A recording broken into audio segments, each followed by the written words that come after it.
Okay, today's date is 11/30/2014, and we've been, Mr. and Mrs. Ed Marlin have been kind enough to let us interview Ed about his experiences at Servel in Evansville, Indiana, prior to World War II. And his wife, Joyce, has been a teacher in Evansville for many years. This is Joyce Marlin, and she's a teacher at Rice for many years. She's got a little dog named Buddy that's in charge of the house. And this is Ed here, and we're going to talk to Ed, and we're going to ask him some questions. Ed, why don't you tell us where you were born, your birth date, and where you went to grade school, high school, and tell us then why you went to Servel. Okay. Well, I was born in October the 28th, 1925.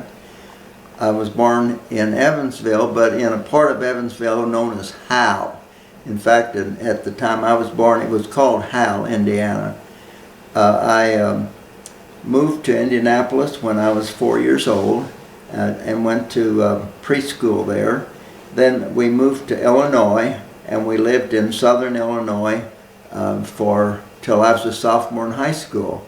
At that time we moved back to Evansville, and I went to Boise. I was there one semester, and then we moved out to the west side, and I finished at Rice High School. I left Rice High School in 1943 and graduated at the age of 17. I was too young to have to go in military service, so I went to work at Servel. I worked at Servel. At the time they were making P-47 wings, and my job was to write the purchase requisitions for all the aluminum, and the aluminum that we bought came in large sheets, 4 by 8, and they were unloaded by a conveyor belt, an overhead conveyor that would carry these huge piles of aluminum. And I often wondered about what would happen if they fell on the top of the office, because they would have just crushed us. I was working there until I went into military service, and that was in beginning of the year 1945. I had been out of school a year and had attended U.of.I. while I worked at Servel. I worked at Servel from 6 at night till 6 in the morning, and then I went home and slept till about 1 o'clock, and then I went to college at U.of.I. until time to go back to Servel, and that kept me kind of busy. And can you tell us a little bit more about Servel? These were 4 by 8 sheets of aluminum. Were they thin that they were going to use them on the wings? Yes. And about 1/8 of an inch thick, or maybe 1/16 of an inch thick? I don't know the diameter of that sheets of metal. Was it very pliable? And did you see a lot of riveters working there? Yes. And they just made the wings. They didn't make the tail or the body. Is that correct? Right. Yeah. They took these sheets of aluminum. There were 2 thicknesses. One we call soft aluminum, and the other was hard aluminum. One 24SO was called soft aluminum. 24ST was the hard aluminum, and you had to be very careful that you didn't write up the requisitions for the wrong material, because if they put soft aluminum in parts of the wing that had a lot of stress, it wouldn't hold. So that was a very important thing that I had to watch. My mother was Rosie the Riveter. She had been a secretary at the Gas and Electric Company in Segico at that time, and when the war came along, many women took leaves of absence from non-war jobs and took a war job. My mother did that, and she was a Rosie the Riveter at the plant that Republic Aviation owned and operated on 41. She worked there until the war was over, and then she went back to her job as secretary at Segico and was there over 50 years. Did she tell you how she riveted? Did she do the back of the wing or the front of the wing? Or and how much did she get paid an hour? Did she ever tell you that? And Did she go 8 hours a day or 12 hours a day? Well, to begin with, I'm not sure what part of the wing that she riveted, but I think it was the top part. And I know she had to carry a heavy rivet gun. She had a big tool case that she carried to the job and back home every day. And I didn't know how she could even carry it. It was so heavy. But it was the rivet gun. And they each had their own equipment. And The rivet guns are very heavy. They're several pounds. Yeah. And did she ever complain of her arm or hand aching? Because they were heavy tools. My mother never complained about anything. Never. She Yeah. just, she raised me and my sister by herself. And she was our only income. And so she knew she had to do it. And I never knew her to complain about anything. But if she ever felt like she didn't want to go to work, I don't think she ever showed it. She worked 12-hour days, and it just seemed to me that women were doing a lot of work that men ordinarily would do, but we didn't have the men. Yes. Men that would be of the age to work in a plant, they were all gone to service. Yes. Now, how far did your mom have to go to work, and did she walk to work, or did she get transportation? Because gas Well, was... we didn't have gas. I mean, we had an A card, so our car was up on blocks. We couldn't drive it, and you couldn't get enough gas with an A card. You got 3 gallons, and that just didn't go anywhere. So we didn't drive. I think they took a bus. Yeah. Segico owned the bus system then. My mother's job, one of the jobs she had for many years at Segico, was writing the requisitions to purchase the buses. When Segico bought a bus, they bought it by every part. Every part of it had to be requisitioned, and that was her job. For years, she requisitioned all the parts of the buses, and then they were put together after they were purchased. That's amazing. Then, see, probably taught you a little about purchase orders, because that was one of your jobs at Servel. So you had education from her too, from Right. Segico.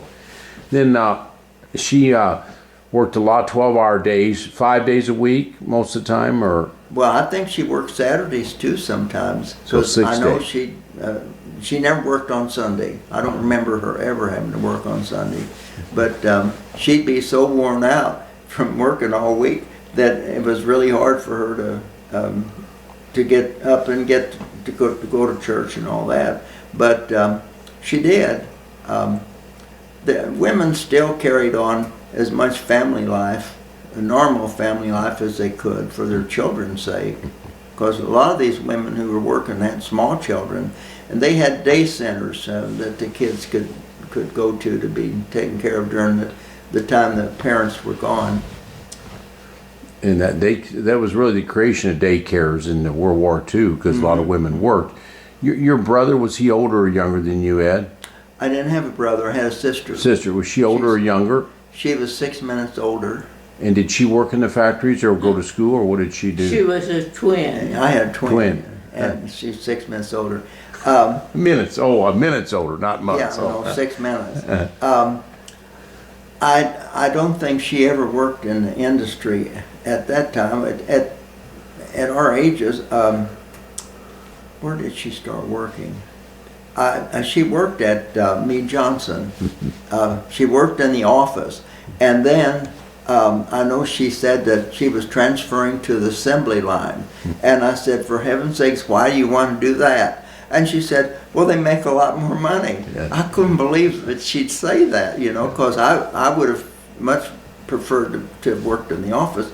But that was where my area of expertise was, and she didn't care about that. How much money did you make at Servel? Do you remember what you made an hour there? I made $65 a week. Was that just a sort of a salary or average? Yep. That was your average hours. Well, we got paid by the hour, but I always worked a full day, so my pay was $65 a week. So it's about And it was a lot of money. $1 an hour. About $1 an hour. Yeah. That, and before that time, you couldn't have got paid that much. No. Yeah. No, My first job actually was working for my aunt on a dairy farm. I milked cows and pitched hay for $3 a week. That was my first job. And that was in Evansville? Oh yes, out here on the west side. What was the name of the farm? Well, it was Rosser's Dairy. Rosser Drive is on land my uncle owned.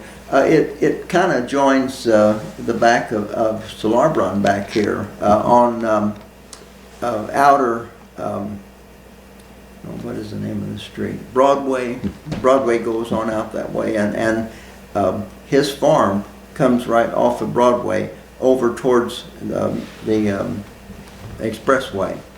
And that's where I was born. I was born on his farm. Of course, Howe was the closest post office, so my birth was registered as in Howe. And so you made about $65 a week, and you were making $3, so you had a 20-time increase in salary from the dairy farm to there. Can you just tell us, before we get into World War II, maybe a little bit about what you thought about the 37 flood? Were you here in the 37 flood? No, I was still living in Illinois. We didn't come back to 41. I see. So you missed that. Well, except it was worse. Where I lived, we had martial law, and we had a big 8-foot concrete wall around the city. I lived in Carroll, Illinois, the southern end where the Mississippi and Ohio meet. And my grandfather had a barge line, and that's where they tied up in the winter, and that's why we lived there.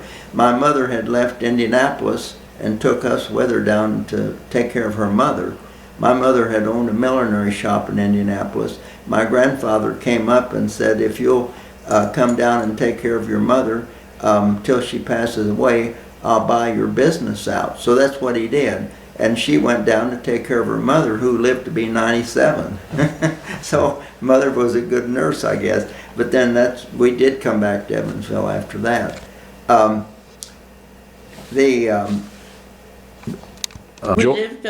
Joyce was here. Joyce was here during the 37 flood. Tell us where you lived and what you experienced. I was on Mary Street, and we didn't have any flooding, but we walked to the corner and looked in the sewer thing to see how high the water was getting.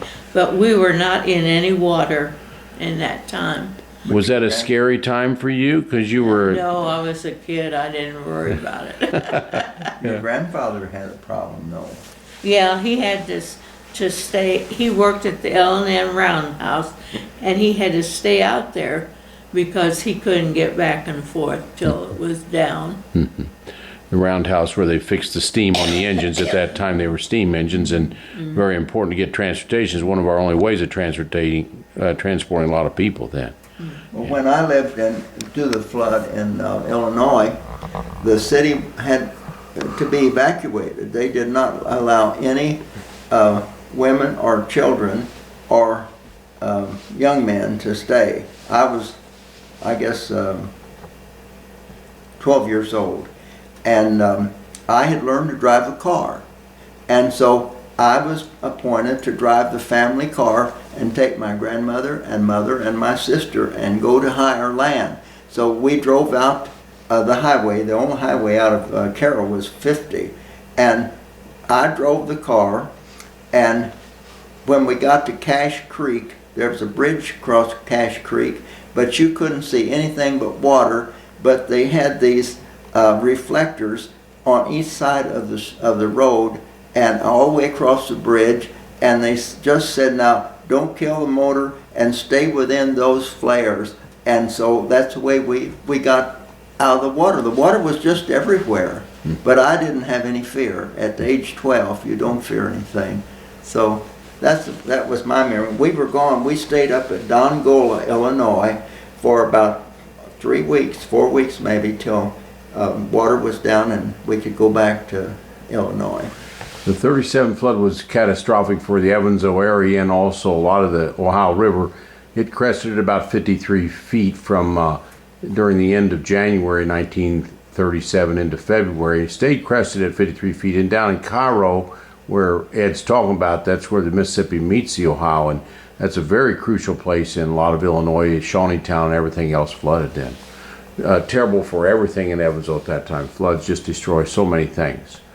But Ed, can you tell us again about a little bit about, then you're 17 and you're going to be 1944. You've had a year at 1 year at Servel, and all of a sudden you join the armed forces. Can you tell us why you joined the armed forces and how you joined them?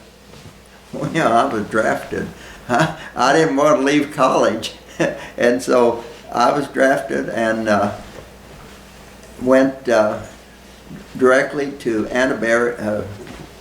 That's up in Camp Atterbury? Yeah, in Indianapolis area, and then I was shipped over to Fort Campbell, and I did my my first military experience in the Army. In basic training, we called it, at Campbell. And when I finished basic training at Campbell, I thought, gee, now I'm all ready to be in the war. And they sent us to Fort Riley. No, they sent us first to Fort Bragg, North Carolina, to learn to be a field infantry. By train? You went by train? Yeah. Yeah, I sat between the cars, in that little space between the cars. So I never had a good place to sit on a train during any place they were sending us. I always seemed to be on my duffel bag in that little space in the middle. But then during the time I was at Fort Bragg, they decided that I should be trained as a forward observer. Now, I didn't know what a forward observer was at the time. It wasn't a very pleasant thing to be when I found out, because I was to be way up ahead of the troops, and I was to be sending back the coordinates so that they could shoot the artillery, and if I got them wrong, I might have been the one they shot. And so I wasn't very happy about that, but that's what I was trained to do. Then after I got through all of that, graduated, and they were shipping us out, they suddenly decided they had us to fall out. That means to line up. And they asked us, how many of you know anything about farms? I was born on a farm. And so I thought, I'm not going to tell them, because I had learned in a previous experience with the Army that they wanted to know how many were they knew shorthand. Well, I knew shorthand and typing and so on. And they said, you guys fall out over here, the cook is shorthanded. And so when that happened, I said, I will never volunteer again for anything like that. So when they asked how many of us knew how farm work was, if we'd ever worked on a farm, well, I knew a little bit about farming. I'd worked on a farm, but I wasn't going to tell them. And so guess what? They sent me to Fort Riley to be a mule skinner. They wanted to send people that didn't know anything about animals, about cows and horses and mules, to become, and so I became a part of the 1st Cavalry. Yeah. And so I was trained. At the time they said, well, now we're going to send you all to Burma. This is where we can use these mules. And I had to learn all about a mule. I had to learn its nervous system, its circulatory system, how it digests food, what kind of food to buy if we're in a foreign country and have to buy food for them. Then I had a mule named Henrietta that was assigned to me, just like my shoes were. And you had to take care of your mule, and if you let her get sick, that was too bad. You were responsible for it. So then, after I got all that training, and I was thinking, well, wonder what they're going to do now with us. That's about the time that they said, we're going to have an invasion of Japan. We're going to do it by the Sea of Japan. We're going to have to learn to swim with a full field pack. Well, I like to swim, but I never had to swim with a full field pack. They weighed 60 pounds. And so we were lined up then and told, this is what we're going to do next. This is what the thing with the Army, you never know what they're going to do next. And that was most frustrating to me, because I like to plan things and I'm very systematic. So then Harry Truman, bless his heart, he dropped the bomb, and that ended my career in the Army. After that, I volunteered. I had some time to spend in the Army and to make up another full year, and they said I was in. Well, I asked if I could get an office job because I could still do that kind of work. So I got a job as the manager of the field printing plant, and my job was to translate any kind of stuff that was to be published, to translate it from the language it was in into English. Well, if you don't know all those languages, it can be pretty difficult. But we did have help. We had people who could help us, but they didn't know how to put it in English. They just could tell us what the words were in their language. So I learned how to publish a book. We published one book I'll never forget, was called Seats, Gates, and Reactions. It was how to ride a horse. Seats, Gates, and Reactions. Naturally, it was being printed for some military bigwig in the cavalry.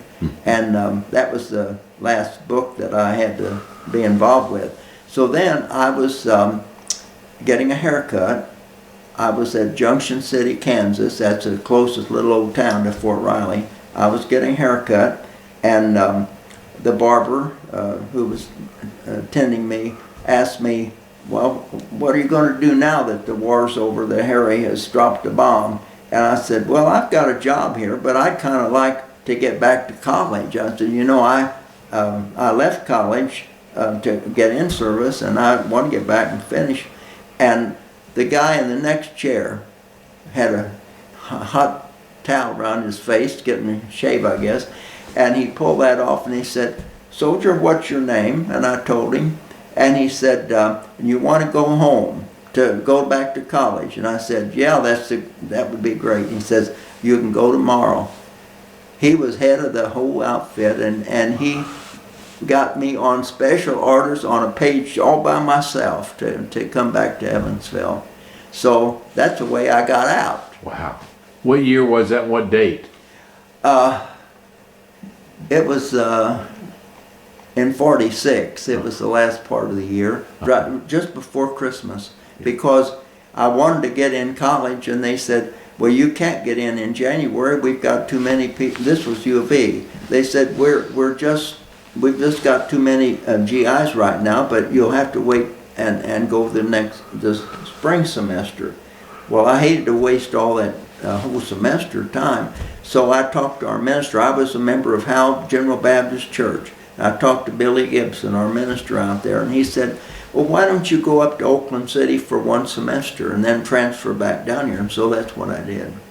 You didn't transfer though. Well, when I got up there, I found out I was a big fish in a little pond, and I could be in everything. I was editor of the school paper. I was in 5 plays. I just enjoyed all of that notoriety, I guess, because I'd been in bigger schools, and you know, you're just a number. Yeah. And up there, they knew everybody's first name in my classes, and so I finished my undergraduate degree there. Then I transferred to Indiana State and did my master's. So you finished your undergraduate at Oakland City? I did my undergraduate there. And then Indiana State. But Howe Baptist Church, that's one of the oldest churches in the United States. 1820 was when it was built. One of the oldest in the United States, is it not? Well, it is the oldest because it's the church, the first church of the General Baptist denomination, and it was founded by Benoni Stinson. Stinson Avenue was named for him, B-E-N-O-N-I, Benoni. That church was called the Old Liberty Baptist Church for many, many years. It's the mother church of the General Baptist denomination. It is the first church in the denomination. Pretty amazing to have that in Howe or Evansville, Indiana. Yeah. You know? That's who got you your appointment at Oakland City. And then did the GI Bill pay part of your education at Oakland City and then at Indiana State and Terre Haute? Absolutely. They paid all my tuition at Oakland City, and I got $50 a month to live on. And I rented it was a kind of a 3-room apartment with 2 other guys, and we shared the cost. We put money in the sugar bowl and to buy our groceries, and then one of them, their names were Jim Chambers and McElfresh was the other one. Well, the GI Bill was essential for my generation to be able to go to college. Many, and well, all of the guys that I knew at Oakland City College were on the GI Bill. They almost all of them became professional people. They became teachers. Some of them went on into law. Several of them became doctors, medical doctors. They would not have been able to have enhanced and made skills that could assure them of those kind of professions. There's just no way without the GI Bill. In fact, I think that that's the reason my whole generation seemed to have cared a lot about the importance of education. We have, the young people today, the millennials today, a good many of them don't even go to school beyond secondary education. But even worse, many of them are coming out with such a debt from having to borrow money for tuition. That's going to be a terrible thing for them for years. They may be almost ready for retirement before they finish paying their debts off. Some of them went to schools that are just terribly expensive. Yeah, I really think that the GI Bill made the difference for our generation. It made it possible for us to have a higher standard of living. It caused a lot of them, as they become parents, to want their kids to go to college, and they got the training to make enough money to send them. But of course now this generation doesn't have that because it is so expensive.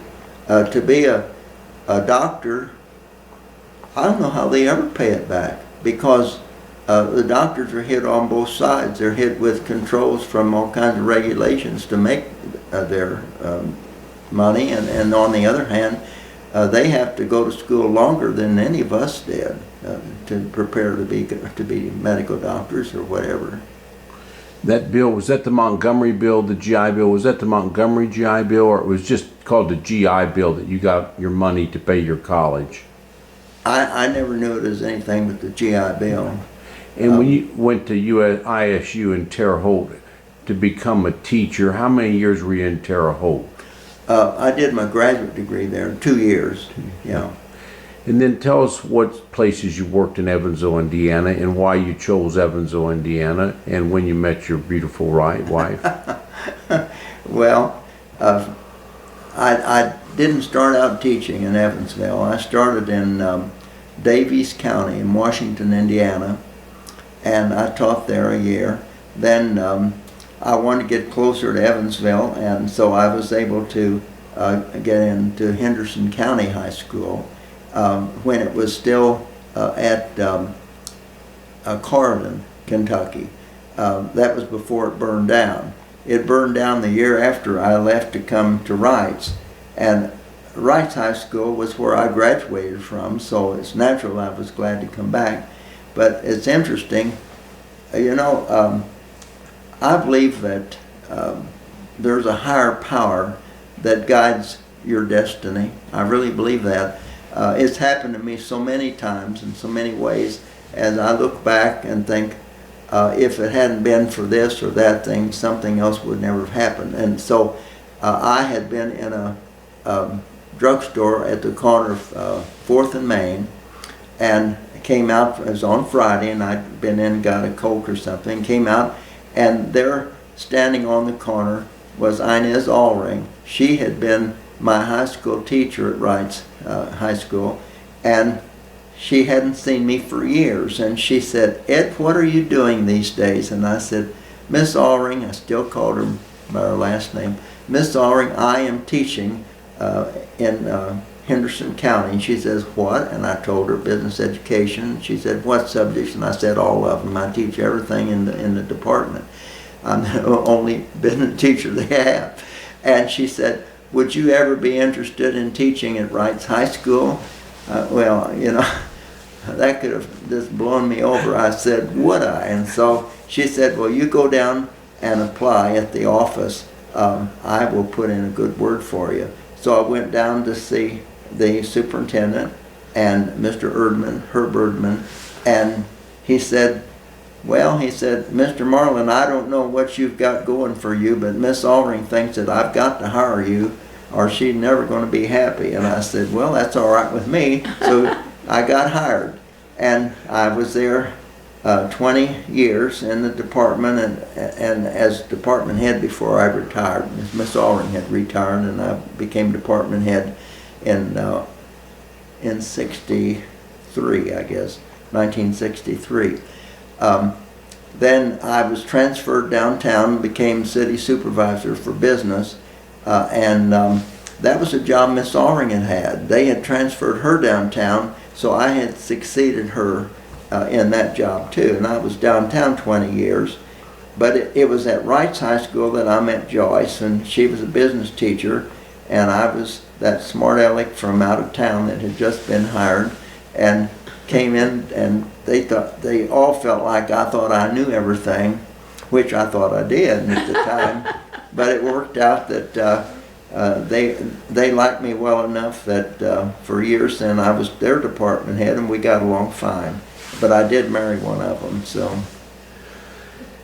And I might ask Joyce where she went to school and a little bit of why she taught at Wrights and what she taught there. But before I leave you there, Ed, I want you just to tell us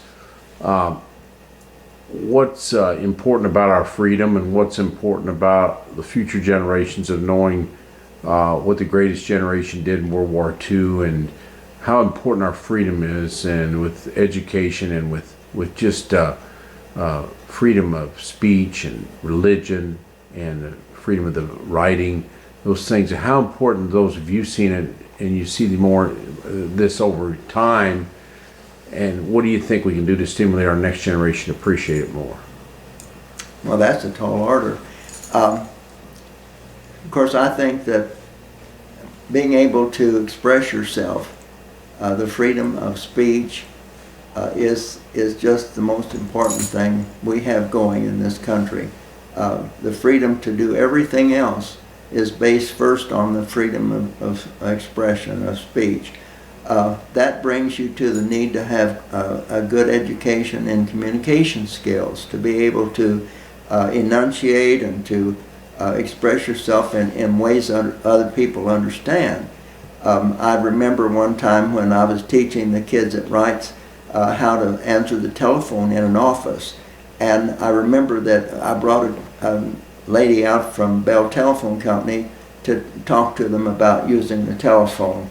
And she said, and I'll never forget it, she said, you know, it's not enough to speak so you can be understood on the phone. You've got to speak so you won't be misunderstood. And that's true of all communications. If communications cause misunderstanding, you're worse off than if you didn't communicate, because you've got the wrong message. I think that it's important that kids learn to read. Reading is essential to knowledge. I'm not going to knock our social electronic communication skills. Young people today can do more with their fingers on an iPod than I ever could, and I understand how they want to be connected with other people, and that's an admirable thing. But they have to learn that you have to use good common sense with what you put out on the internet, because once it's out there, and it can come back to haunt you.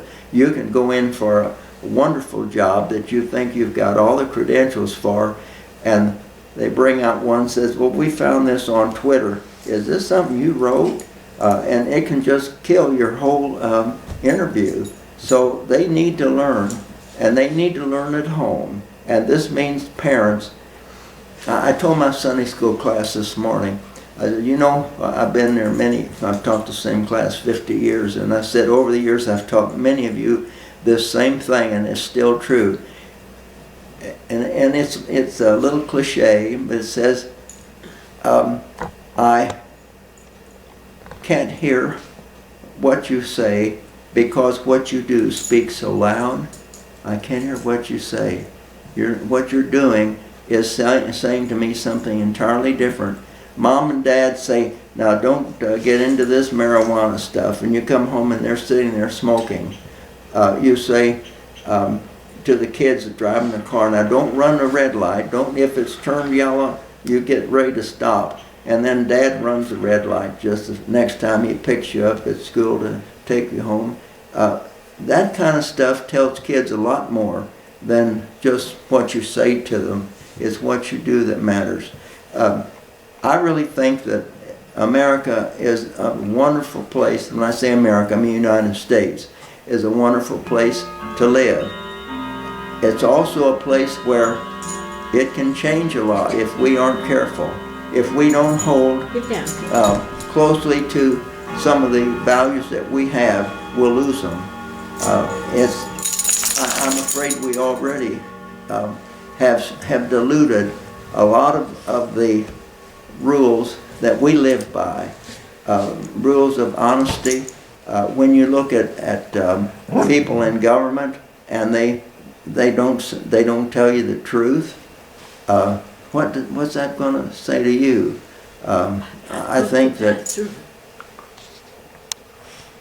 my generation was the most favored, and I won't say lucky necessarily, because I believe that there's a hand, I'll say God controls everything, and I believe that He makes possible things for you, but if you don't accept the challenge and work at it, you can lose it. He made this country for us to be free, but if we don't watch it, we're going to lose it. It's already, I think, to the point where people in business are too regulated. It cuts down on their ability to innovate, to expand, to hire more people. We don't have to be regulated all the time. We don't have to have chains around our neck like our dog does. We are people. God planned us to be free. He made us free, and I think we have to fight to keep that. Well, thank you, Ed, for your comments, and thank you for the time today. You're a World War II veteran, and a part of our greatest generation, and appreciate all the time. I'm going to ask Joyce a couple questions if she wouldn't mind, and we're going to close today for now. Thank you again. I'm Joyce Marlin, and I'm Ed's wife, and I've been born and raised in Evansville all my life. And so you must like Evansville. And where'd you go to grade school and high school, Joyce? Columbia Grade School, Central High School, and Evansville College. And it was at Evansville College that when I did my student teaching, Miss Allring was the head there, and she hired me. And then you've been at Wrights. How many years did you teach at Wrights? Well, I taught 3 years, and then we got married and I couldn't teach. They wouldn't let me. Then this Alma Dean said, I'm going to right a wrong, and she hired me back. So I taught there over 22 years. In business? Yes. Uh-huh. And I used to just teach typing on typewriters, and I had to go to learn about the computers and teach typing on the computers. The kids that you've seen kids during your beginning teaching, at the end of your teaching, and then nowadays, have you seen differences in their work ethic or differences in how they approach problems in business? Well, I've always had mostly girls, and I don't see any difference. They still think similarly. Uh-huh. And during the World War II, you were here as a child in Evansville. Did you realize at that time we were the biggest production facility per capita in the world at that time? No. And were you scared that the Germans or the Japanese were going to take over, or you thought we were going to win all the time? Never even thought about it. Well, I'm glad you weren't scared.